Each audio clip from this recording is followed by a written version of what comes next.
Hello everyone, today is November 24th, 2022, and today we're going to be dissecting the midterm results for the state of Pennsylvania, along with my predictions as to what is going to happen with Pennsylvania in 2024 and the reasoning behind what did happen in Pennsylvania in 2022. So briefly before we go into that, I also want to go through the history of Pennsylvania and how it's usually voted in presidential elections. So as most of you probably know, Biden did win the state in 2020. But what I really want to look at is Clinton's first term.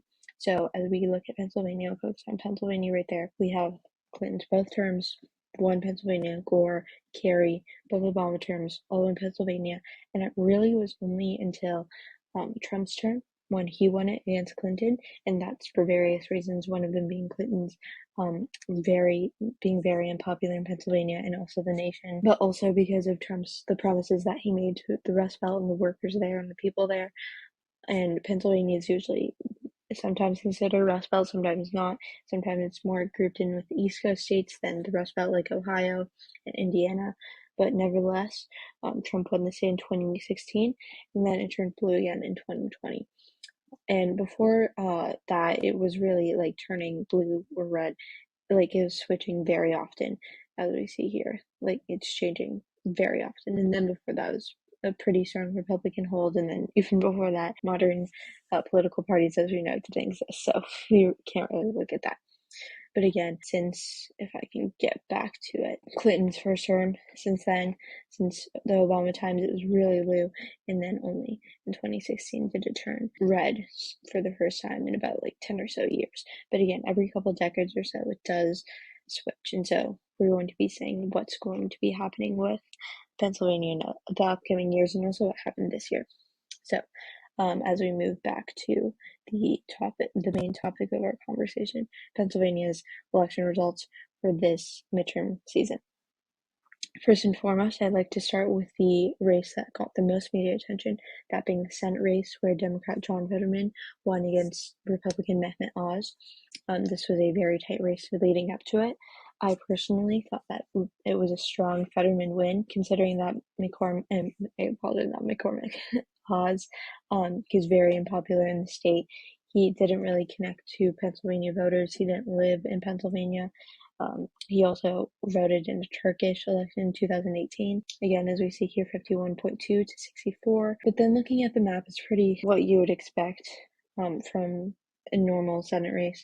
The cities and the outskirts of the cities, Pittsburgh, Philadelphia, Harrisburg, Erie, State College, Scranton, those big cities voted blue as normal, as expected, while rural cities voted for Oz.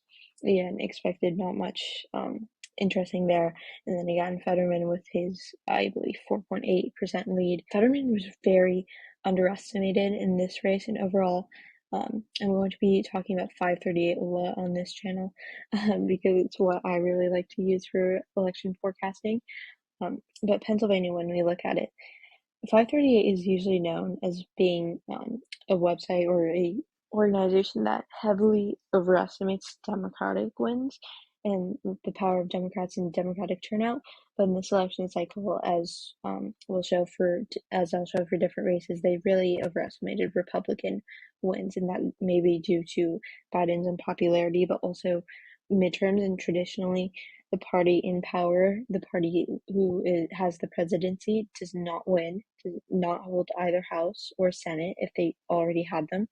And so, based on the past, they assume things that turn out to be false.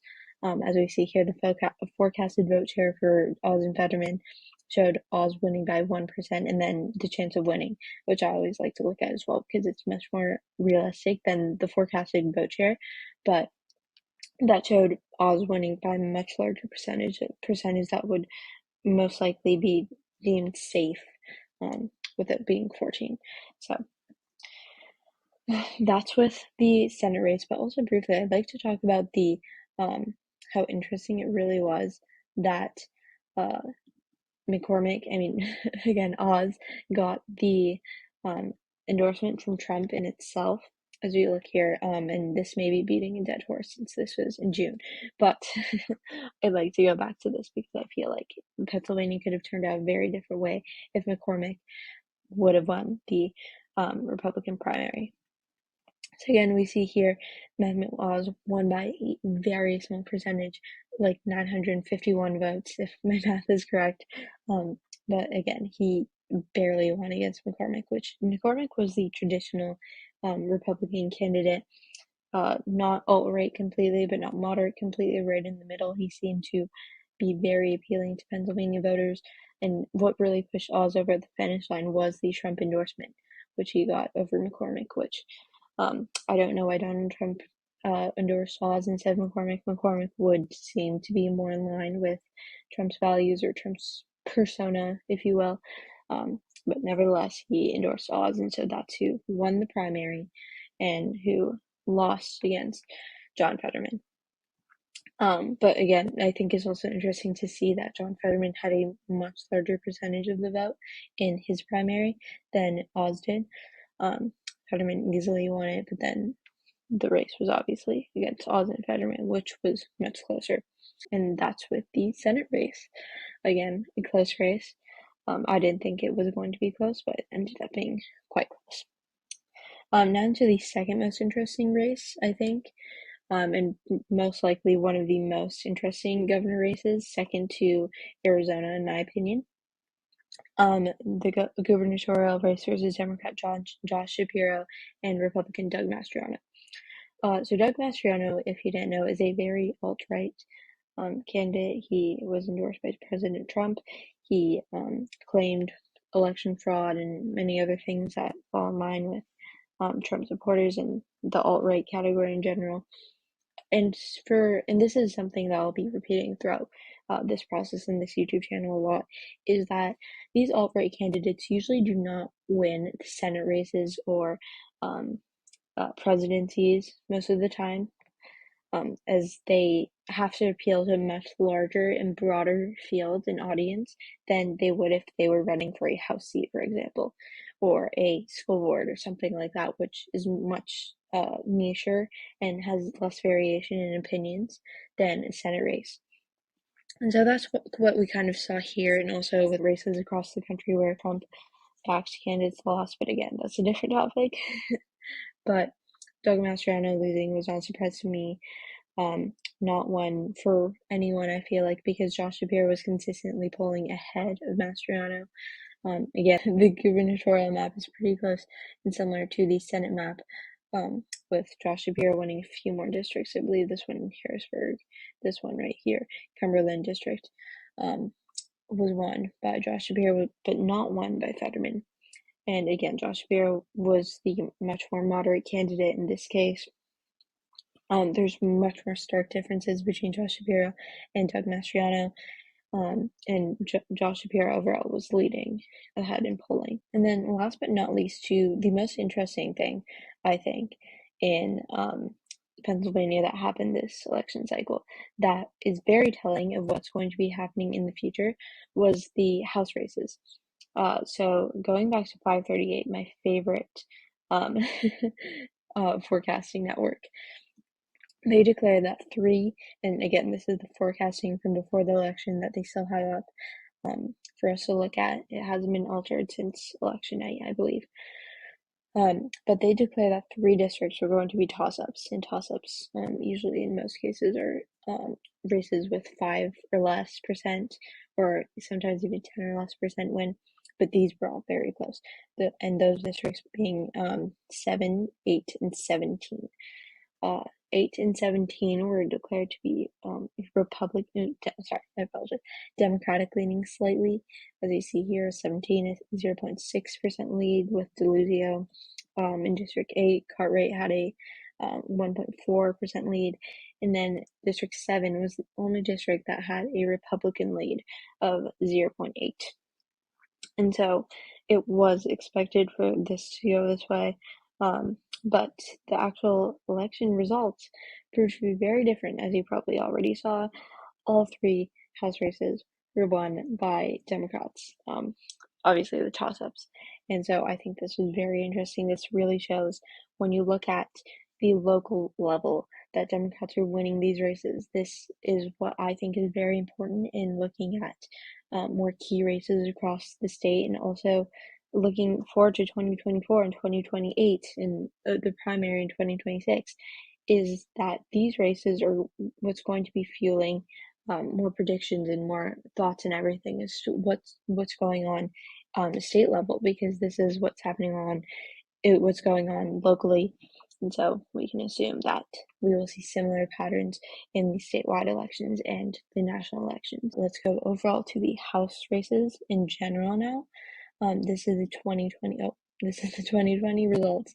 But briefly before that, I would also like to go over the 2020 results rather than just the 2022 results, as I feel like those also give a pretty good insight as to what is going on in Pennsylvania and how we are comparing and contrasting from previous years. So, this is the 2020 map again.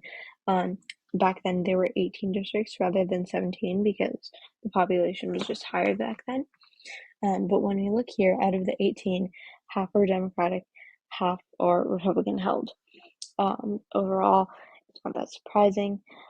Most of the Democratic ones being urban and suburban, or like slightly out on the outskirts of cities, versus the Republican ones being majority rural and suburban. But what I think is very interesting that we look here is that very few of these races had very small margins. There were only 4 that I would consider close races, those being District 7, 8, 10, and 17. So these races all had less than 10, which is what I declare to be close at least, and the polling and I apologize, the metric that I will be using when referring to close races. But what I think is interesting here is that 3 out of 4, 75% of these races that were close were Democratic seats. And so, and when we look at this, like in response to 2022 forecasts, one would expect that majority of these races go to the Republicans if it is true that how the Congress overall goes to the opposing party, the party that doesn't have the presidency, because these races that are most close are Democratic seats versus the Republican seats. They're strongholds. They have very large margins: 33, 26, 42, 47, 29, 47, 19. The least before 7 being 13, versus the Democrats having even like 2% margin, which is very, very, very, very, very tight. So there's not much fluidity for the Democrats here because they really have to hold in on these, versus the Republicans can easily come in and sweep these small margins toward them, versus the Democrats can't really do that with most of these districts other than District 10.